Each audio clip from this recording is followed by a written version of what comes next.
There's a little box that says live. And there we go. Live. That's a good word to let us know that we are live on our MotoQuest webinar about South America. My name's Gary McKechnie, and I'll be the moderator for this discussion with the founder of MotoQuest and some of his colleagues who lead tours in South America. And I'd like to introduce everyone now. Phil Freeman is the founder of MotoQuest. Brenden Anders is a tour guide who specializes in South America, as is Ben Habecker.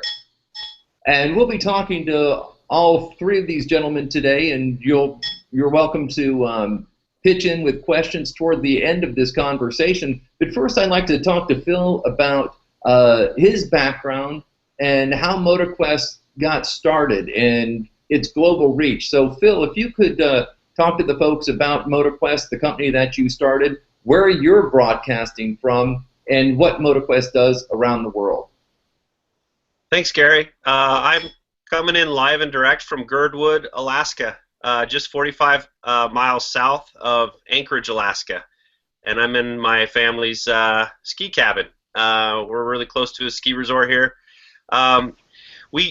If you haven't been to Alaska, I would love to welcome you up here. This is where MotoQuest got their start. I started back in 1998, and just 3 used bikes and a tarp, and just a dream to show Alaska, and it's enveloped into not only just a rental company, but also a worldwide tour company. And so now we offer trips all over the world, and they're going on constantly throughout the year. And South America for us is one of our favorites. There is so much to see down there, and we offer trips in Colombia, Peru, Chile, and Argentina, and we offer a variety of them. And Brenden has led a trip in Colombia a couple times. He's very familiar with our program there. And Ben is our Peru specialist, in that he knows our program down there very well. He's done it a couple times, and he just came back just a week ago from Peru. And then I have also led trips and designed the trips in not only northern Patagonia, but also to the end of the world, to Tierra del Fuego. Incredible. Phil, before we switch to one of the other guides, I'd like to ask you a quick question, and it's primarily having to do with your passion. When you said, well, I started this with 3 bikes and a tarp, that's phenomenal to me, to see where MotoQuest has, how it's grown. What is it about motorcycling that triggered that passion for you to get this started? Well, I guess it's in all of us, really, that ride motorcycles. I don't really consider myself a motorcyclist per se, but I do consider myself a traveler. And the conveyance of the motorcycle is superior to anything that I've ever experienced, and I'm sure you agree. And so I spent a couple years in Japan teaching English, and I bought a motorcycle and started traveling around the island there. And I realized quickly in the first week that this is exactly what I want to do for the rest of my life.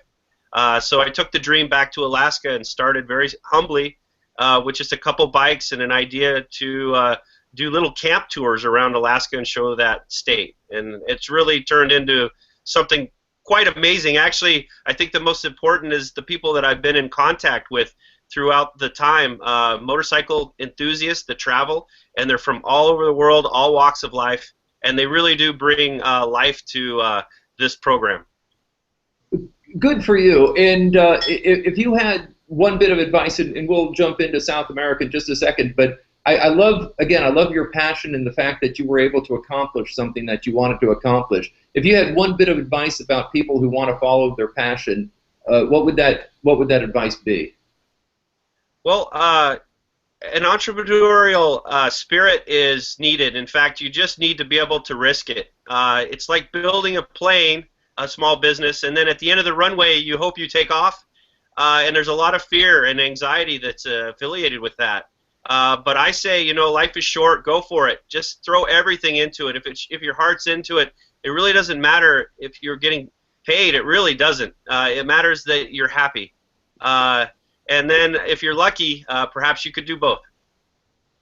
Thank you so much. Boy, you're preaching to the choir. That sounds absolutely spot on target. Now, Ben, I want to bring you into the conversation now. Again, this is Ben Habecker, who is, and hopefully I pronounced your last name correctly, Ben. You're nailing it. Killing it. Who is a specialist in Peru. And Ben, I just wanted to ask you about some of the tours that you've led in South America, and if you could try to paint a picture for the folks who are watching this, what it's like riding down in Peru, and spend a few minutes just talking about your greatest experiences, maybe some incidents where your heart's just thumping because it was a little bit spookier than you thought, and how you got out of that. Because I haven't been down there, so I'd love to hear it. That's a tough one. There's a number of answers in there. Well, you say tours in South America. So Peru is the only tour that I do in South America. We've slightly changed our itinerary this past year, and moving forward, we used to start in Chile and cross the border over to Peru.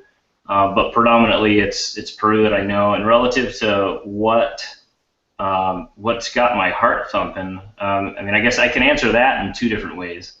Okay. Peru, the Andes, and on the northern border of what I've experienced in Chile, all fit into the same category of the landscape is like nothing else out there, and it's big. And to me, and maybe I'm just I'm a physical geography enthusiast, maybe I'm a motorcyclist, and I think that's the best way to see things. But when I ride, as far as what gets my heart thumping, when I ride in Peru, and the reason I keep telling Phil I want to go back, I want to go back, I want to go back, and I keep thanking him for sending me back every year that he does, is that everywhere I ride in Peru, that's what it does to me when I look around. When we ride from sea level up to 12,000 feet, and then grab lunch, and then come back down to sea level again. And there's a day where we ride across and spend most of the day above 14,000 feet, just riding through desert and sand dunes and big mountains. And there's a volcano off on the horizon that's you can see steaming and smoking away. Those are the things, and I just get these little chills and these little like tingly sensations in the back of my neck, as I ride, and that's what thumps for me. I guess the other way that I could answer that is some of the cities are a little bit scary for the average American who's used to having some bubble space, and that's one thing that I talk about early on in my trips is be ready to have your bubble space invaded, and it's okay, but if you're not used to it, it can freak you out. That's amazing to me when you talk about riding from sea level to 12 or 14,000 feet. Ben, how do you get acclimated to that? I mean, do you pause? Do you do it in levels so your lungs are getting used to the thinning air, or do you just go for it and just go? The bikes definitely acclimatize way better than the human body does, but it really just depends on the length of time we're going to spend at that elevation. And if it's something that we have planned to go up and stay at for a while, such as overnight, we're not going to do that to you, and we have the itinerary scheduled that way so that we work our way up as far as our nights go. But we'll go up and we'll test the altitude a little bit, and it basically teases the body to start producing some red blood cells so that it can start to oxygenate a little better. And if we just go up to look at some things and come back down, people will take some deep breaths and they'll feel the thin air a little bit, but it doesn't affect them yet. You spend a number of hours there or overnight or so, then you're going to start getting some headaches and you'll get a little sleepy, lose some sleeplessness. So, yeah. It's interesting as you talk about this. What fascinates me is just the variety and the diversity of the land. And I'm sure when you were a kid, you didn't expect, hey, someday I'm going to have a job where I go to Peru and ride a motorcycle up into the mountains. But you've got that now, and I think when you talk about it, it excites me, and hopefully it excites everybody who's watching, because these things are possible. and that's the amazing thing. None of what MotoQuest does is impossible. You guys make it possible for everyone who's an armchair traveler and then to become an active traveler and to go out there. And Ben, what sort of reactions do you get from people who go there, where this is that sort of a bucket list thing that they've wanted to do, and now they're doing it? What do you see them? How do you see them react to this? That's one of my favorite parts, and I try to, at the beginning of each day, I give people a little bit of an idea of where we're going, what we're going to see. And, you know, people can explore our blogs from previous blogs and previous photos and whatnot, so they have a little bit of an idea. And some people haven't done that study, so they don't have any idea what they're getting into. And I try not to tell them too much because I want it to be a surprise, and I want to see that reaction. And it's always the same in Peru.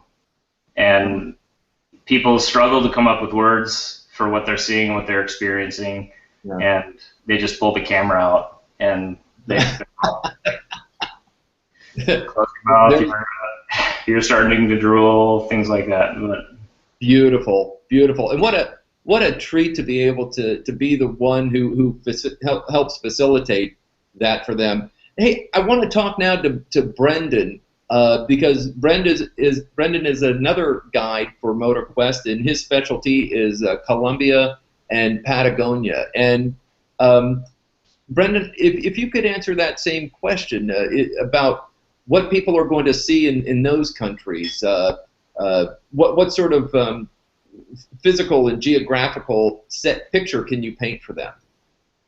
Sure, Gary. They're both really great trips. They have a few things in common, but they're actually very, very different trips. Both take place in the Andes, as does our Peru trip. Colombia is a very relaxing trip.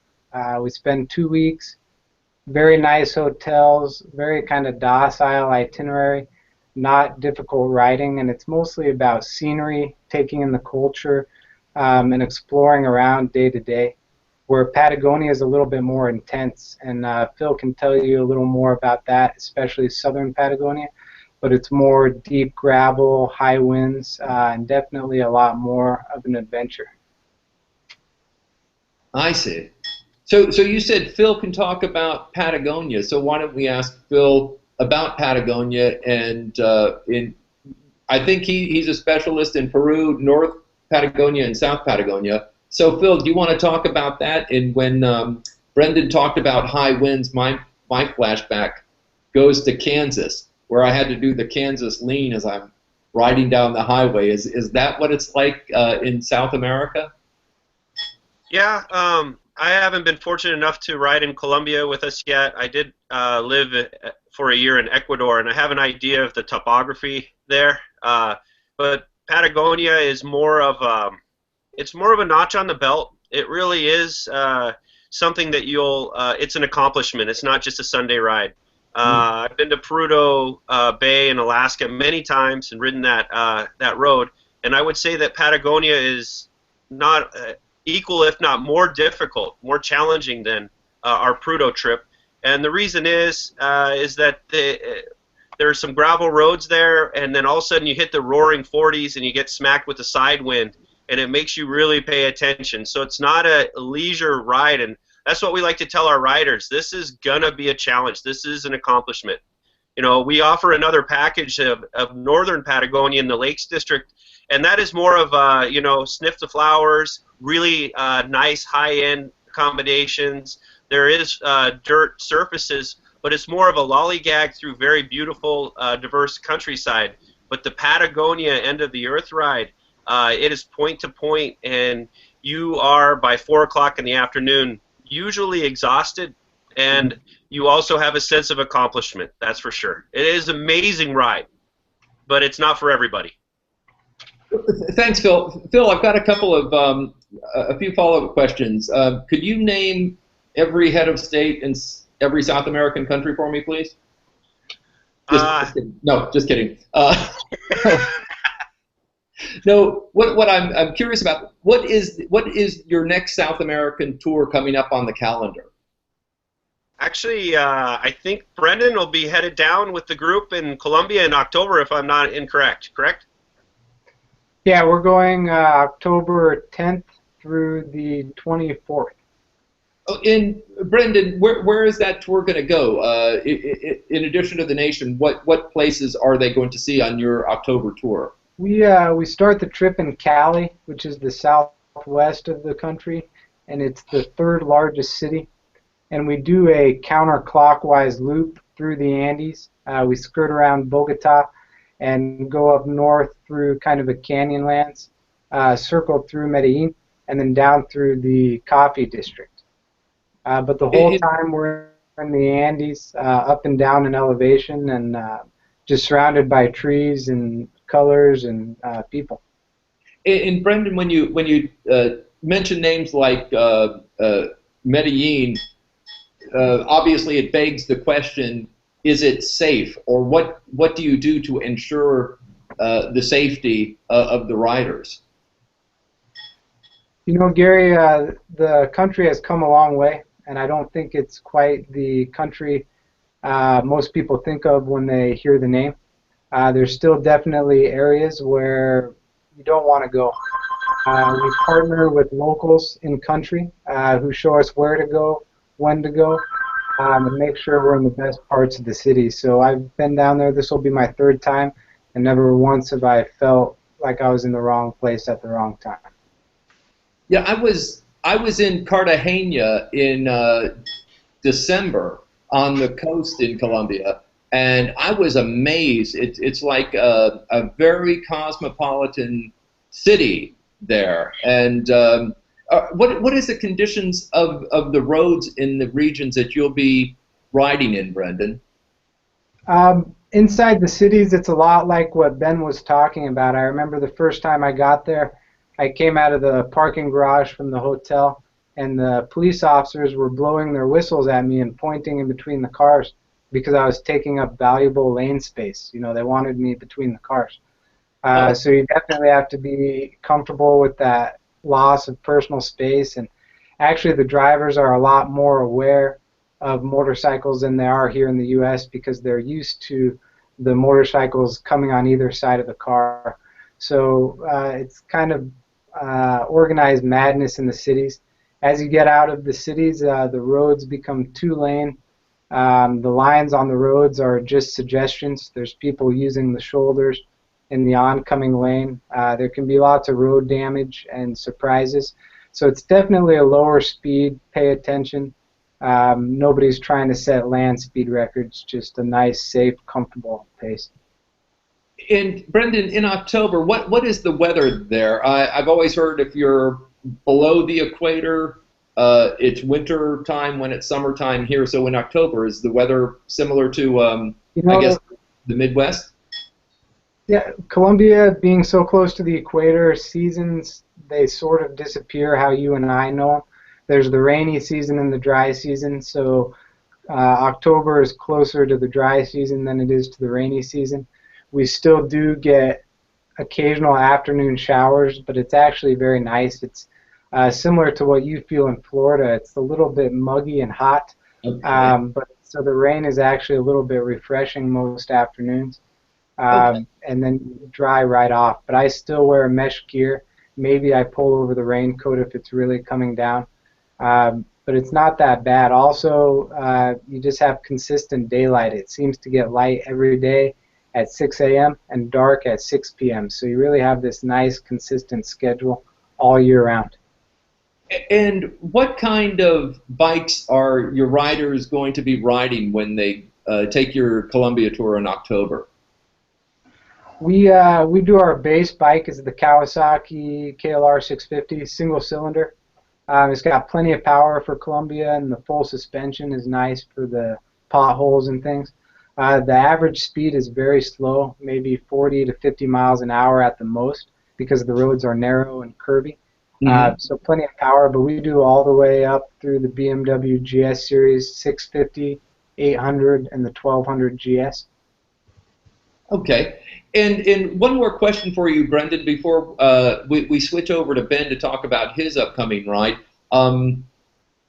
I've heard this before from travelers who say, you can give me a workout until 6 o'clock, but after that I want a soft bed and a dry martini. They just want to rest after 6 if they know that they can make it till then. Are the riders going to have time to really experience the local culture, or are you on a pretty tight schedule where you have to just keep moving all the time?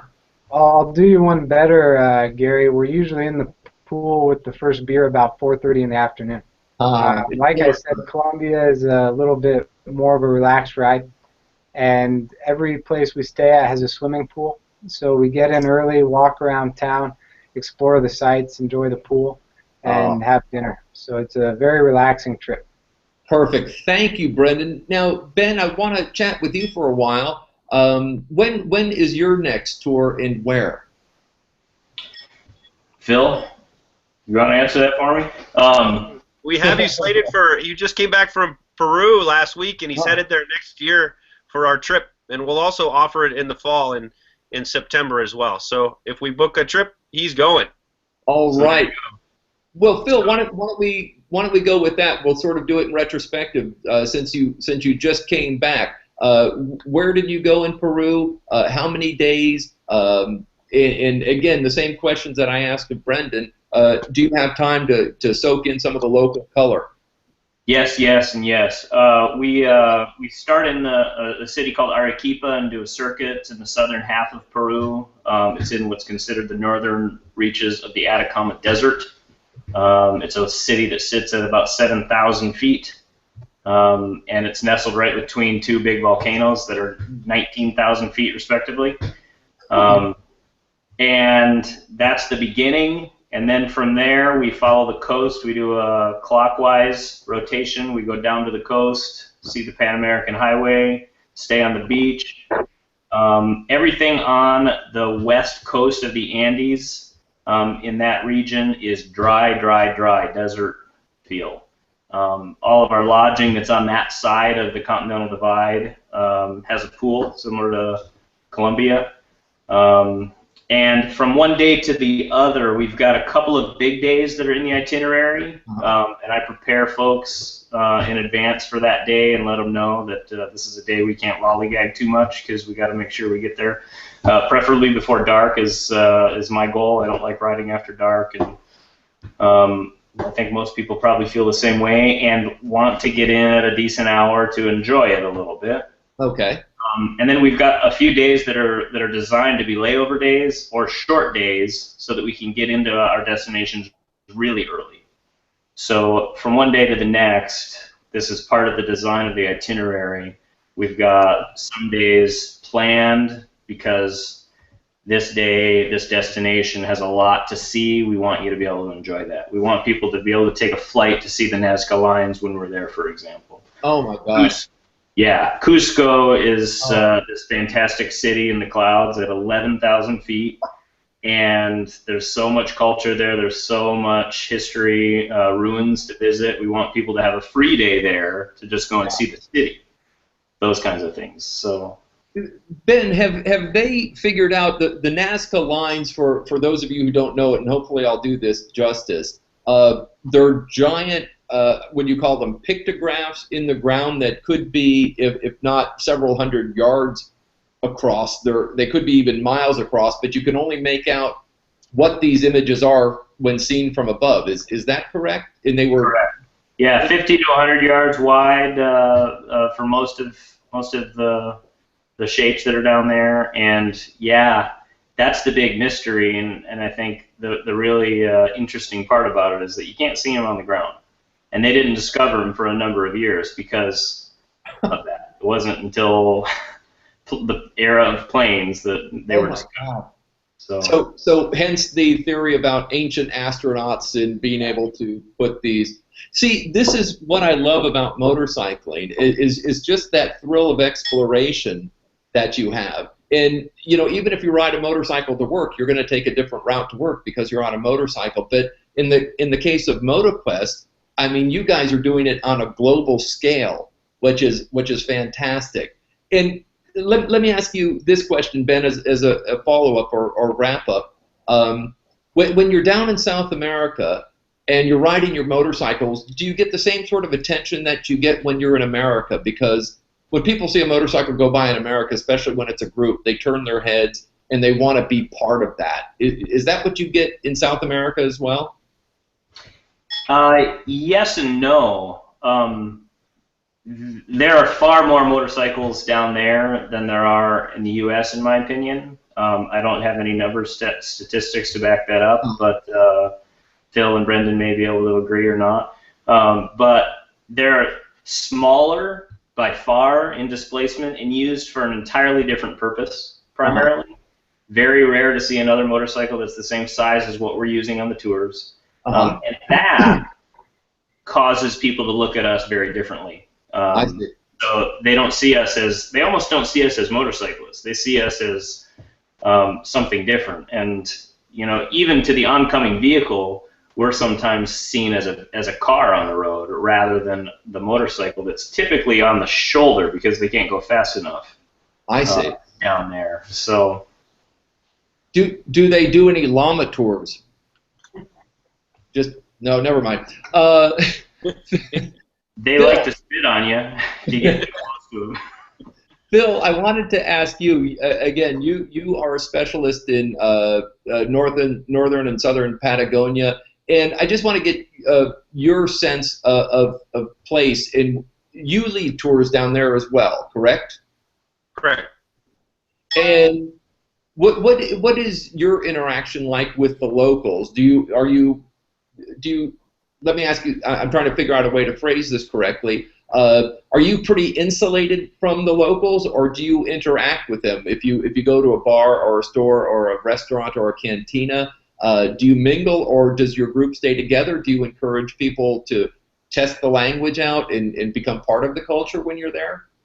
Oh, we try to give everybody as much opportunity as possible to explore their surroundings, of course. And some people, it depends on their personality, they'll always branch off and talk with a local, and the locals are always very open. Mm-hmm. And I think Ben and Brenden will agree that it's very motorcycle friendly. When you're riding down in Peru, you'll get a thumbs up from a trucker going by. When you're riding in Patagonia, you'll go by some gauchos and they'll tip their hats at you as if you're a cowboy as well. Wow, it's very motorcycle centric. It's so friendly. You can go ride almost anywhere you want. For example, in Peru, you can almost park anywhere you want, and you don't have to pay the tolls for the roads either. A motorcycle is supreme there. In Patagonia, they don't really have the infrastructure so much in the outreaches of Patagonia. It's basically lawless. You are on a horse, and you're kind of part of the gaucho culture. And if you stop, you can start talking with them if you want. The only thing there is the language barrier, but even then you can get through it a little bit. And there's always curiosity because you're traveling through their country and you're on a motorcycle, so you feel like there's open arms anywhere you go. Incredible. And Brenden mentioned the motorcycles that they use in Colombia. Are you using the same type of motorcycle in Patagonia? Yeah, in all our programs. I mean, in Ben's case in Peru, they're using the Suzuki DR650 single cylinder as a base bike, and then all the BMWs, the 650 twin GS, the 800 and the 1200 are offered in Peru, as well as in Patagonia. And the base bike for us there is the single cylinder BMW 650. I think it's a G is what they ended it at. So that's your base bike, and we get a lot of people down there, especially for the end of the world. They don't know what kind of bike to use, and in that particular case, with the winds and the gravel, even though they're used to riding a heavier GS at home, they many times aren't used to it on gravel surfaces. So we like to recommend that folks ride a lighter bike so they have a little bit more control in the wind, and it is a factor.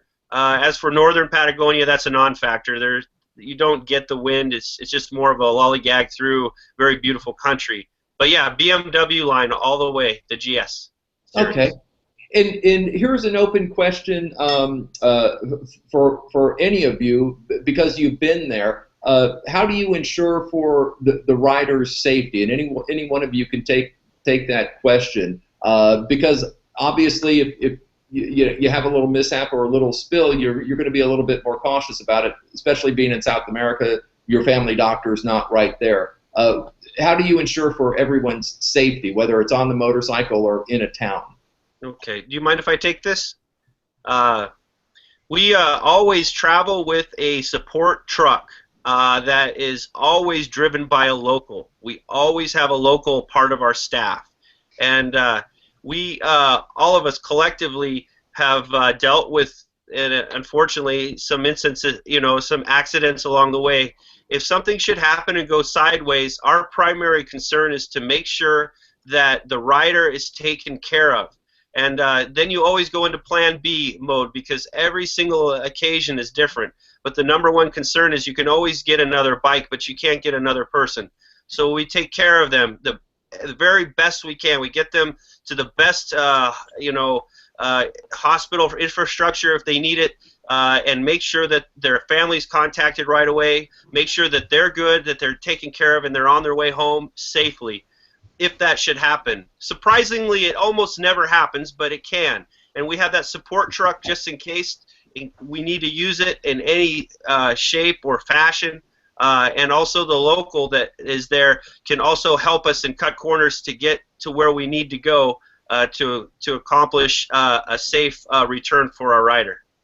Boy, that's got to make people feel good and obviously feel like signing up. And I'm just addressing John, our technical guy. If there are any questions that viewers would like to ask, now would be a good time to ask them. And while we see if there are questions from the folks who are tuned in, again, an open question to the three of our MotoQuest hosts.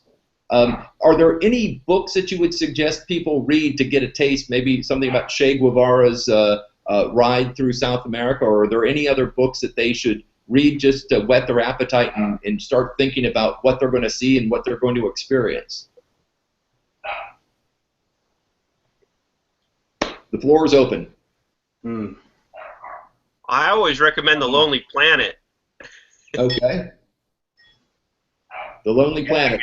I guess it depends on, I think you'd need to have a specific target, not just general South America. I think you'd have to have a country that you're interested in and look for a guidebook or read one of our blogs if you're interested. If you're thinking about a tour, that's probably a really good way to get a little bit of an idea of what you're going to see.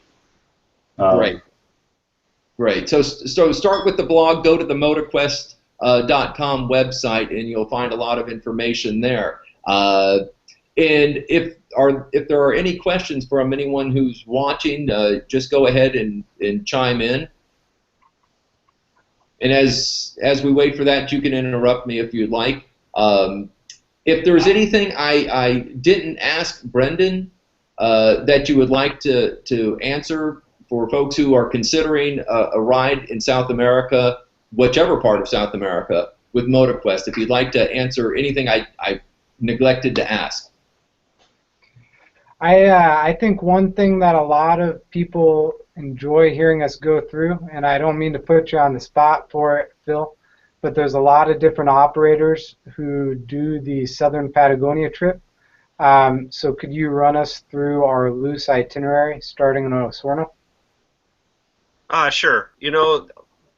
Actually, there's basically just a couple roads that'll take you to the end of the earth. So it's a no-brainer that you'll take Route 40 on the way down, and it goes in and out of Argentina and Chile. We go 6 times. So we start in Osorno, which is in southern Chile, and we cross immediately over into Argentina. And we stay in Bariloche in Argentina, which is known as the Switzerland of the Andes. And when you start heading down through there, the mountain peaks all the way down to Esquel, you get to go through the Lerces National Park, which is home to some of the oldest trees in the world. Then we go right back into Chile, and this is on the Carretera Austral, and it's a gravel road that basically goes right through the mountains and pushes all the way down as far as the road does go. We take it, and then we elbow back into Argentina. Now we're in the southern Patagonia, where it's completely dry and desert and wind, and you're seeing yandus running by, the flightless birds, and guanacos. And then we stay out at a functioning estancia in Argentina, and then we head on down, and we go to Calafate, and we check out Perito Moreno Glacier, which is that very famous glacier that you've seen pictures of in Argentina. We have 2 nights there, so you can spend the full day checking out the glacier, which is nice. And then we head down to Torre del Paine National Park, which is, we go back into Argentina for a little bit, or we stay in Argentina, and then we go back into Chile, and you get a lot of stamps in your passport on this one, trust me. And Torre del Paine is just a lovely ride. It's all dirt roads through this these granite spires that are pretty amazing, and we have a lunch spot picked out where usually about 1 o'clock the clouds clear and you're out on a little island on the lake and you're having lunch, and it all just comes together. And it's a nice free day that we go into the park, and then we end by making a final push. We cross the Straits of Magellan onto Tierra del Fuego and go onto Ushuaia, and then we have two nights there, so you can go leisurely go to the end of Route 3 and see the end of the world. And if you can't see it from there, it's pretty close to where you can see it. And there's a little post office there where you can get a postmark from the very end of the world, the southernmost post office in South America. And it really is, it feels like you are at the end of the earth. Coming from Alaska, you just kind of feel it in the air, and it's sparsely populated, very, very beautiful. It's a lovely trip. So Phil, if I understand you correctly, you're saying that ride is better than sitting in a cubicle at work? Oh, no. No. So actually, I think you just answered one of the questions that came in through Twitter. It said, why is the Patagonia tour called End of the Earth? They said it sounds so romantic and adventurous, but boy, you described it well. My tail's wagging. That's something I definitely want to do. Hey, we have another question from Twitter, and I'll let Ben answer this one. What items do we have to pack? And I would imagine it's roughly the same for whichever part of South America you're going to do with MotoQuest. So Ben, do you want to answer that? What things should they pack, and what things will you provide for them? Yeah, that list can be kind of long. I'll try to summarize at least the basics. And I think for starters, and this I believe should be true, and Phil and Brenden can correct me, but everybody should plan on bringing one suitcase of clothing, all of their extra things that they can be carried along in the support truck, and then bring along the necessary riding gear, and that's going to vary from trip to trip. Peru, at least, I'll speak to that, is very diverse what we experience. We'll see temperatures near freezing, all the way up to about 80 degrees throughout that trip. And there's one day in particular that there's a good chance of seeing that entire spectrum in one day. So you got to bring the gear on the bike that's ready for that. So you've got some layers to throw on in case we leave the support truck in the dust. But you know, beyond that, bring your camera, bring your iPad, bring your laptop if you want to keep folks back at home tuned in with you. Bring the necessary things that you need for the voltage down there, electricity-wise, that kind of thing, and that's about it. Just get ready and have fun. Hey, passport ready to have fun. Brenden, I've got a question for you too, and it comes from Twitter. They ask, what kind of activities can your participants expect? They also wanted to know about the food and the accommodations that they'll receive on your tours. And again, I know this can vary from tour to tour, but in general, what can they expect through a MotoQuest tour? Well, the accommodations is really going to be the one that varies a lot. Colombia is actually very high-end. As I said, swimming pools, really nice modern rooms. There's a couple nights that are a little more Spartan, but it's a pretty posh trip. I've also done the End of the Earth trip, and that's really best available scenario. Anything from a really nice casino in Osorno to sleeping in bunk beds down in, where is that, Phil? La Angostura? La Angostura, yeah, the functioning estancia. yeah, but that's a special night. The food, Patagonia, I really liked. Colombia, I didn't really care for. I thought the food was a little bit bland. They don't like spice there, and I like spice. But they actually had a lot of different worldly cuisines that you could get at in almost any of the towns.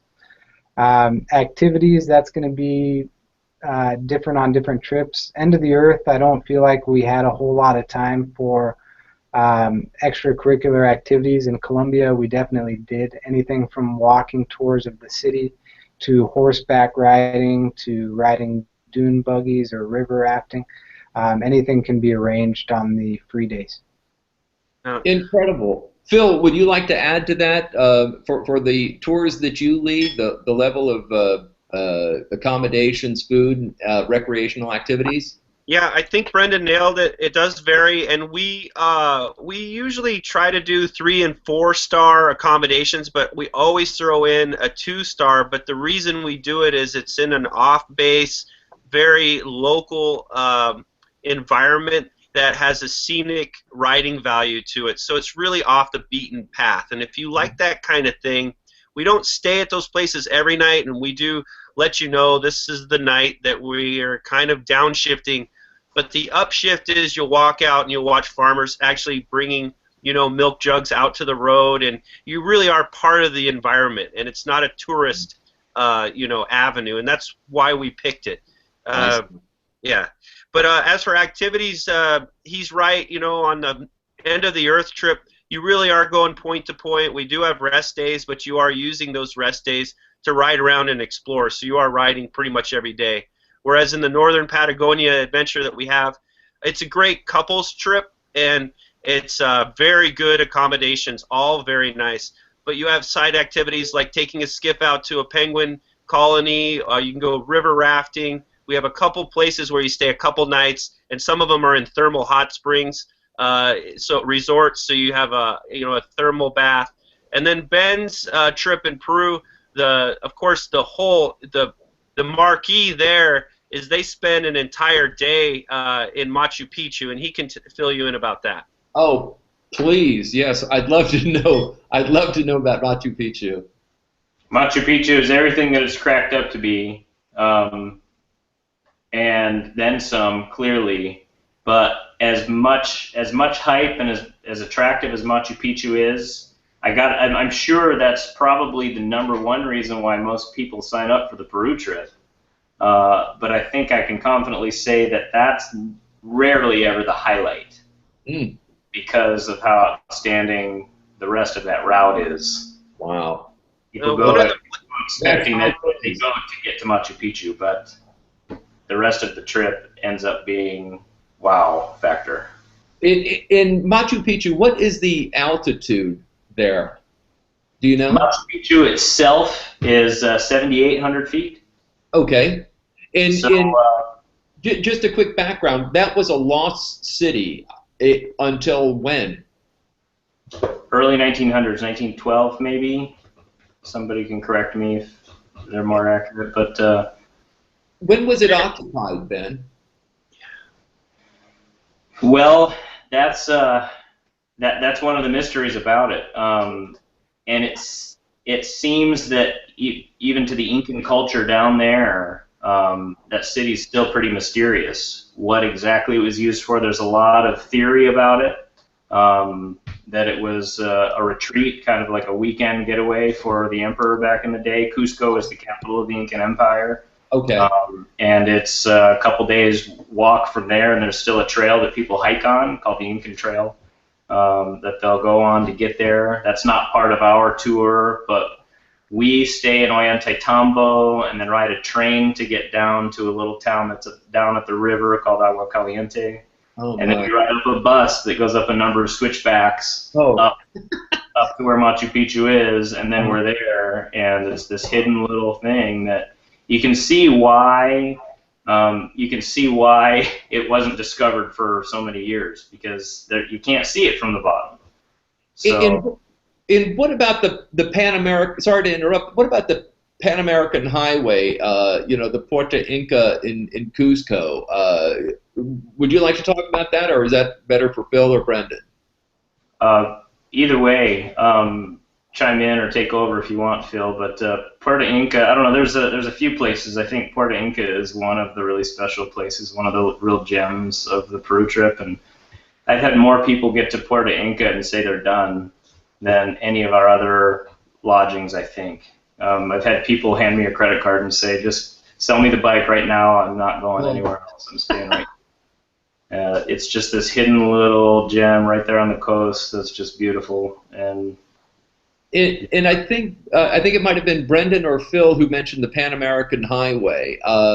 If you could refresh my memory, I don't know who mentioned that and exactly what it is. When was the Pan American Highway built, Phil? Well, I just want to remark on Puerto Inca because it's such an interesting history. It's a place where they used to catch the fish, the Incas, and then they would, like a Pony Express, they would, by runners, they would hand off fresh fish and link it all the way to Cusco. So when you go there, there are these old ruins of the original settlement. So you're not only coming into like an exclusive resort or a very, it sits out on its own, but you're also right in the middle of a historical place. So you get to wander around at your leisure, and you're really right there, and you can feel it. And then when you go later to Cusco by motorcycle, you can't believe the organization and what it took for them to have fresh fish at 11,000 feet in the Andes. Wow, it's so funny, and again, this is for all three of you, and especially for the folks watching this webinar live and online. Everything you're describing to me, it sounds like you could compress it into like an Indiana Jones movie.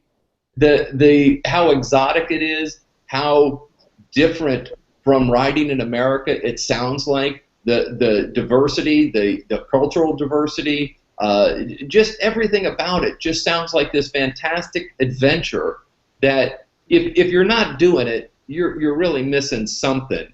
And I'm going to carry an Indiana Jones hat and a whip with me on my next Peru trip. Yeah, I'm sure you've got a whip. But it just sounds great. So we've chatted for a while, and again, if I've missed anything, feel free to add it, but tell you what, why don't I let each of you have a final word, why people should go, and then Phil, if you can take the last final word, tell people where they could go for more information, what they want to do next to sign up for one of your South American adventures. And so we'll start with Ben. Anybody thinking about Peru, I guess a couple of words of wisdom would be Machu Picchu is great, and it's going to be everything that you have ever dreamed or wished you'd seen. The rest of the tour itself, just to give you a little bit of a word for what to prepare for, Machu Picchu is kind of in the jungle. It's kind of in the Amazon rainforest, Amazon basin, and you're going to see a dynamic ecosystem change over the course of that tour, starting from very dry desert with no vegetation anywhere in sight in some areas that have never seen measurable rainfall, all the way to rainforest and jungle and vines and that kind of thing. So it's really diverse. You'll see a lot of altitude change, and it'll blow your socks off. Boy, Ben, thank you so much, and I'm green with envy. You've got a great job, and I can tell you've got a passion for it, and you just want to make sure your riders have fun on that MotoQuest adventure. And so we're going to switch over to Brenden now. Brenden, you want to have a last word about the tours that you lead and why people should go online to MotoQuest.com and start checking into this and whetting their appetite for a ride? I'll keep it short and sweet, Gary. Come try something new. Do something different.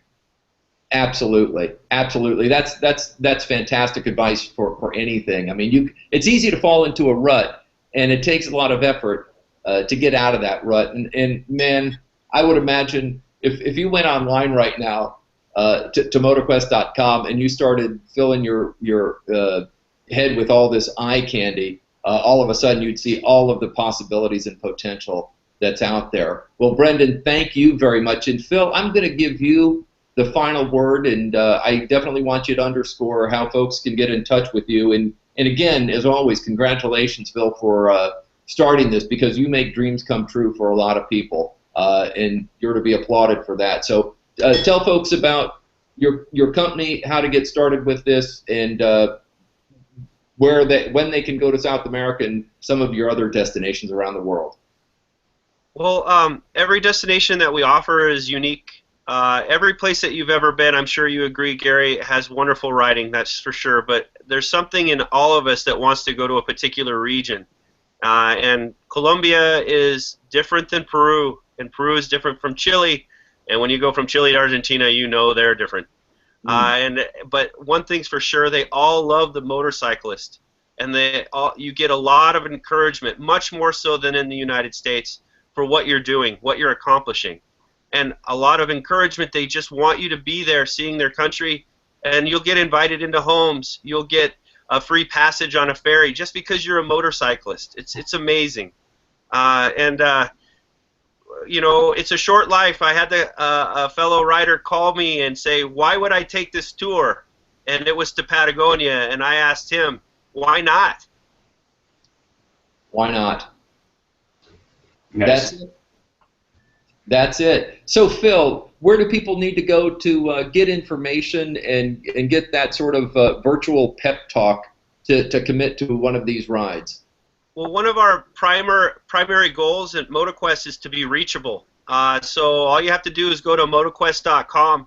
You can literally go to our staff page, pick up the phone, and call any one of us and ask us specific questions. And we encourage people to do that. I want my guides to be upfront and very approachable, because really there's two things when you consider riding. You consider the destination and you consider the people you're with. And so I think the relationship between our guide corps and our riders is the most important relationship, because you're going to be traveling together, and trust is the most important. So that's where we start. So if you want to get started and you have some questions, you can go to our staff page and find the guide for that particular tour, or you can go to our tour site and find out which guide is leading it, and you can contact them personally and just find out about what to expect, when to go, how are the conditions. Everything can be answered then. Right. Well, Phil, founder of MotoQuest, Brenden, and Ben, thank all three of you very, very much. Again, my heart's thumping already just in anticipation of doing one of those rides someday, and hopefully someday soon. So thank you all of you watching online on YouTube. And again, for more information, go to MotoQuest.com. Good night. See you out there. Thank you, guys. Thank you, Gary. You're welcome. Thank you. Boy, that's very exciting. Very exciting.